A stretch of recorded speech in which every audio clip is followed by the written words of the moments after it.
In this lesson, we'll learn what image trace is and a few of the different ways that we can initiate and use image trace here inside of Illustrator. All right, before we get started, I'd just like to let you know that Digital Tutors would like to say thank you to iStock Photo and the artist Carlos Alvarez for their images that were used in this series of lessons.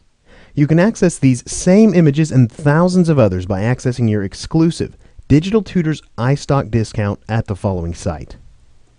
Alright, so this is the Lesson 2 Begin file. If you want to open this up and follow along, feel free.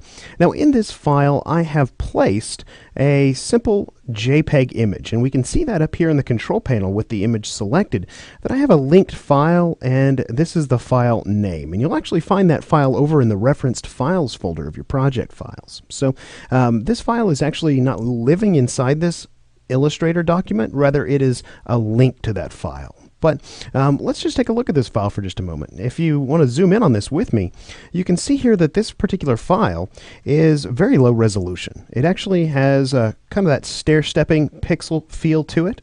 Now, occasionally the situation will arise that a designer needs to actually convert a raster or bitmap image like this one into a vector image. Now, in this case, let's just kind of pitch a hypothetical scenario here. Maybe we are wanting to use this particular image on a poster or even a billboard, something very, very large. But this resolution is not going to support printing this image at that size. So as a matter of fact, if we were to come over and look at this image in the info panel, you can see the resolution for this is only about 600 by about 400 pixels. So very low resolution image. Now, one option we have is to actually use a feature called image trace here inside of Illustrator. Now, if you're an Illustrator user prior to CS6, this feature actually used to be called Live Trace. But with Illustrator CS6, Adobe's made a lot of really exciting improvements to this tool set. So now, in order to initiate a live trace, or an image trace as it's now called, there's a few different ways we can do that. We can come over here to the Object menu, choose Image Trace, and you can see there are options here to either make the image trace or to make and expand the image trace. We're going to talk about expanding here in just a moment. I'm not going to go ahead and select that because I also want to point out to you here inside the control panel we have the option to embed, edit the original image in our default photo editing application, or we can actually hit this image trace button right here.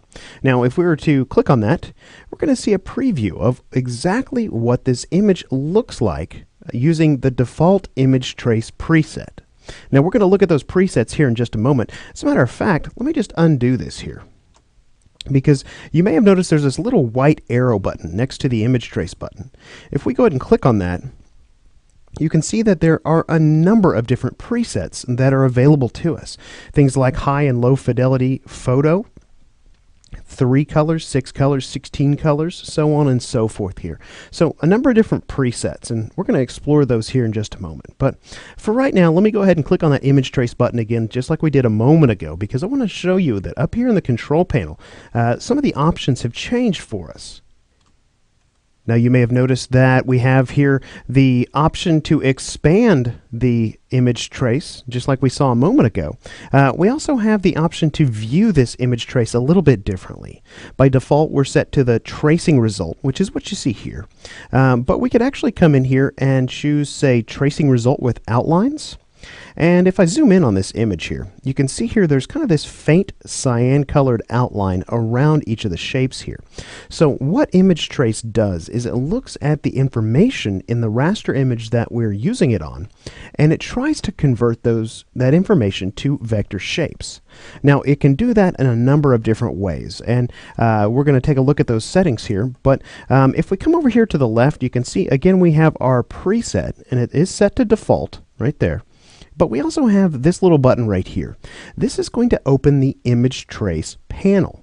Now, this is something new in Illustrator CS6, and it's actually pretty cool because it allows us to sort of work and preview the changes at the same time, kind of interactively back and forth between our artboard and our image trace panel. So you can also get to this same panel by coming up to the window drop down and choosing image trace right there. So all right, great. Now, we're going to go over some of the basic information in this panel, in this lesson, and as we kind of move through this course, we will dive a little bit deeper into it. So let me come back over here and notice that the view drop-down right here in the control panel coincides with this view drop-down right here. So I'm going to just change that back to the tracing result.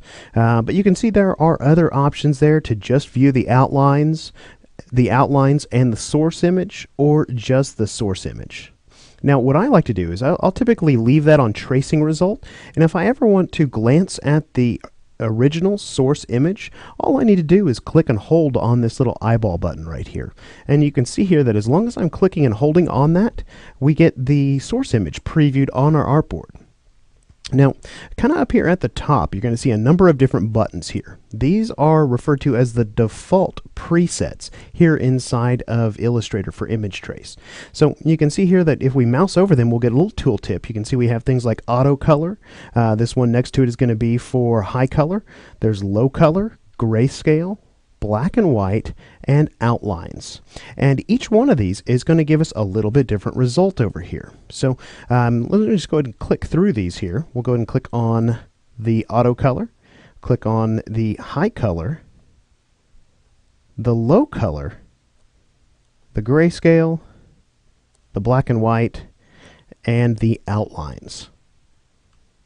Now, you were probably watching over here on the artboard as I was cycling through those, but you may have actually noticed that some of these settings here inside the image trace panel will actually change as we select one of the different default presets. So you can see here I have a threshold adjustment, which we're going to talk about in just a moment right now. But if I come over here and select something like one of the color presets, you'll notice that it changes from threshold to colors. And if we come over here, let's go ahead and also notice that this palette option becomes available to us. So again, kind of with the mindset that we want this image to be able to be used on a poster or a billboard, really what it boils down to as far as our end result is kind of our artistic preference. If we wanted to use something like this low color, you know, we're getting a nice sort of stylized recreation of these shoes. If we wanted something maybe a little more detailed, we could choose that high color preset, and with this preview box checked down here, Illustrator should be able to give us a little bit more detail.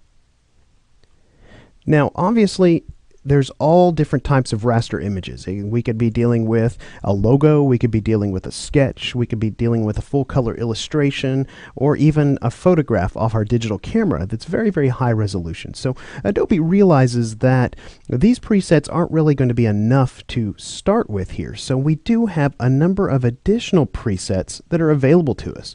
We looked at these a moment ago when we were creating our initial tracing. But you can see here that we have some additional tracing presets here, depending on the type of image that we're actually trying to trace. If it's sketched artwork, maybe we start with this sketched art preset. If it's line art, maybe we start with the line art preset. So that is essentially kind of the workflow for using this image trace toolset. You want to go ahead and choose an appropriate preset for kind of the outcome that you have in mind, and then you can go in and begin to tweak the settings a little bit to get a result that might be a little more akin to what exactly you'd like to see. So let's say we wanted to get as much detail out of this tracing result as possible.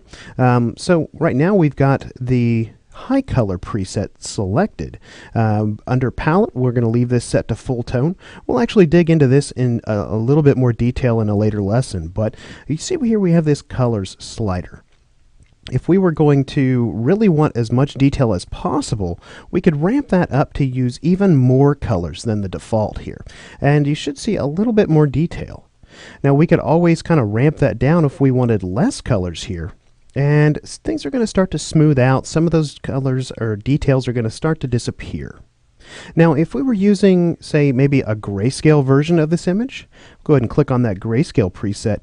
Again, we have a grays slider here. So if we wanted to use more shades of gray, we could ramp that up and we could get a bit more detail. So you can see it gets a little bit messier too. So if we wanted to use less shades of gray, we could slide that down to the bottom. Now, again, you notice that there was a third option for this slider, and it's threshold.